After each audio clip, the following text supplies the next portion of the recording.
Hola, ¿qué tal? Bienvenidos a Reporte Inmobiliario TV. Hoy nos acompaña Lucas de Salvo, que es gerente de Research de Cushman & Wakefield. ¿Qué tal, Lucas? ¿Cómo estás? José, ¿todo bien? Muy bien. Todo Bueno, bien. y con Lucas vamos a presentar, hacer un anticipo de un índice en común que elaboramos con Cushman y Wakefield. Contanos, Lucas, ¿cómo es? Sí, un poco la idea surgió de esto, de unir los dos mundos, ¿no? El corporativo, que nosotros trabajamos desde hace tantos años, con lo que es residencial. Y bueno, empezar a comparar, ¿no? Para el inversor, cuáles son estas dos alternativas, qué rentabilidades ofrecen y sobre todo cómo se comportan en el largo del tiempo. Claro, comparamos por un lado lo que es una rentabilidad de un edificio de oficinas, Sí. ¿de qué características? No, estamos hablando de oficinas clase A. O sea, cuando hablamos de clase A, para que tengamos una referencia, son las clásicas torres vidriadas que encontramos por el centro de la ciudad, edificios con plantas mayores a 700 metros, con buen despeje, en torre, y dentro del área central de negocios. Y eso fue lo que tomamos dentro de la muestra del estudio.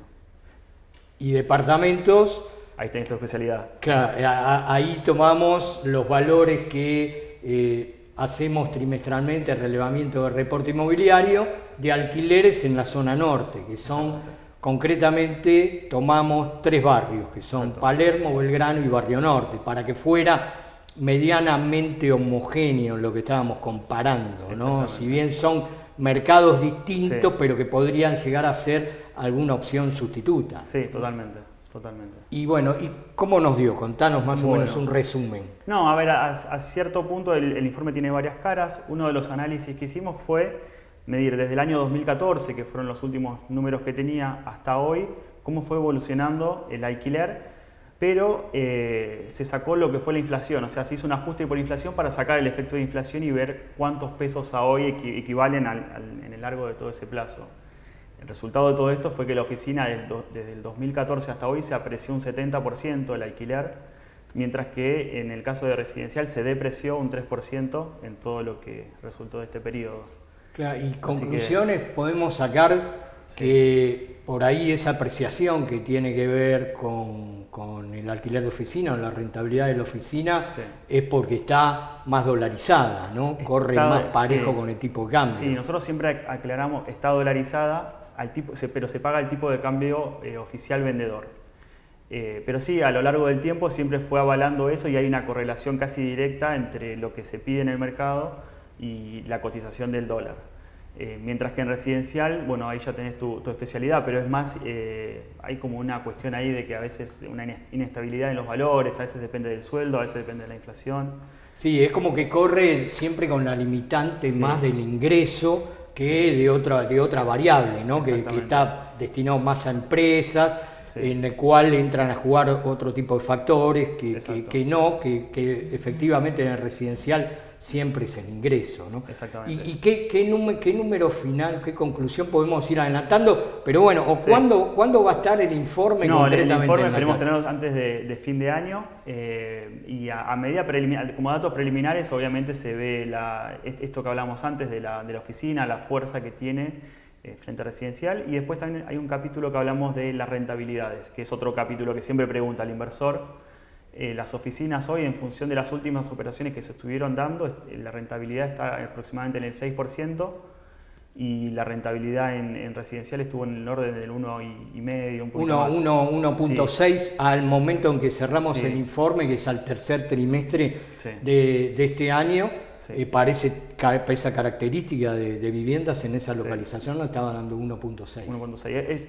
También es importante aclarar que esto fue cerrado en septiembre y el último tramo del año sabemos que se recalentó un poco lo que fue el mercado, sobre todo inmobiliario residencial, así que bueno, es de esperar que haya un pico más en los precios y que se estuvieron viendo alquileres con mayores... Con una mayor velocidad de aumento en el último tramo del año. Pero bueno, igual esto lo vamos a ir actualizando de manera trimestral, ¿no? O sea que ahora cerramos al tercer trimestre del 2020 y estaremos dentro de unos meses actualizándolo, viendo qué pasó viendo concretamente, a ver qué refleja el último. Es buena la idea esta de sacar la inflación en ese ingreso en pesos que te da el alquiler para ver el valor traído hoy a presente, si subió o bajó. Y bueno, eso es una de las ventajas que tiene este reporte y bueno, de las riquezas que vamos a ir destacando, ¿no? De los datos trimestralmente. Bueno, ya la gente lo va a poder ver y consultar al detalle próximamente en estos días.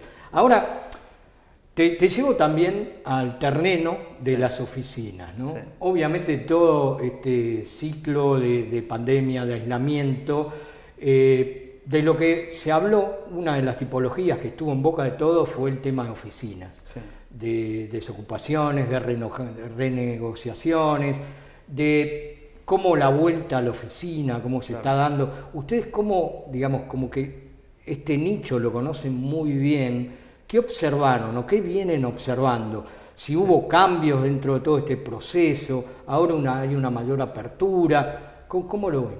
Sí, a ver, se habló mucho durante lo que fue la pandemia del mercado de oficinas.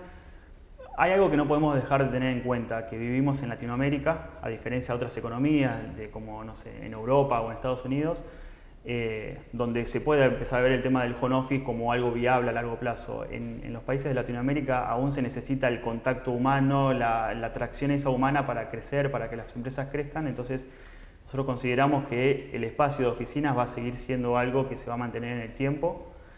Quizás con alguna rotación puede haber un sistema mixto, pero se va a seguir manteniendo. La recomendación siempre a los clientes es que mantengan la superficie.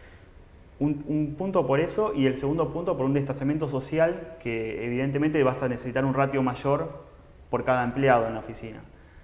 Así que por el momento nosotros vemos que la mayoría está prevaleciendo. La vacancia del tercer trimestre estuvo en el 10%, ahora estamos cerrando datos del último trimestre, está subiendo apenitas, pero el impacto en definitiva estuvo por una empresa de coworking que liberó 3 posiciones muy importantes. El resto del mercado la verdad que se mantiene estable, quizás renegociando en algunos casos puntuales, pero con estabilidad.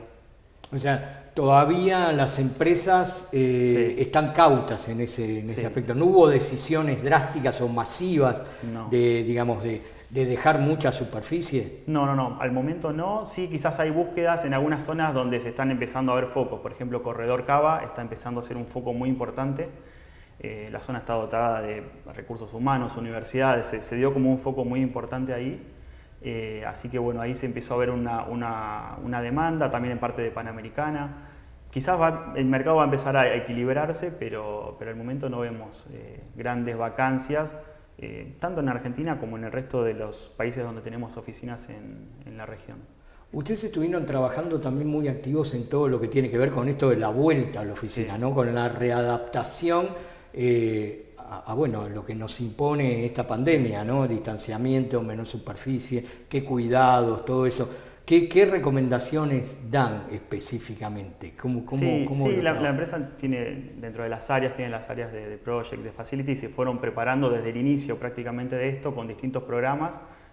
Hay tanto aplicaciones de celular para hacer reservas de salas y demás, y también programas para ver y ayudar a las empresas a ver cómo volver. Entonces, cómo se van a implantar, qué mecanismos, la parte arquitectónica, el nuevo layout de las oficinas, porque en un momento se había pensado, se configuró de una forma la oficina, ahora vuelve a cambiar.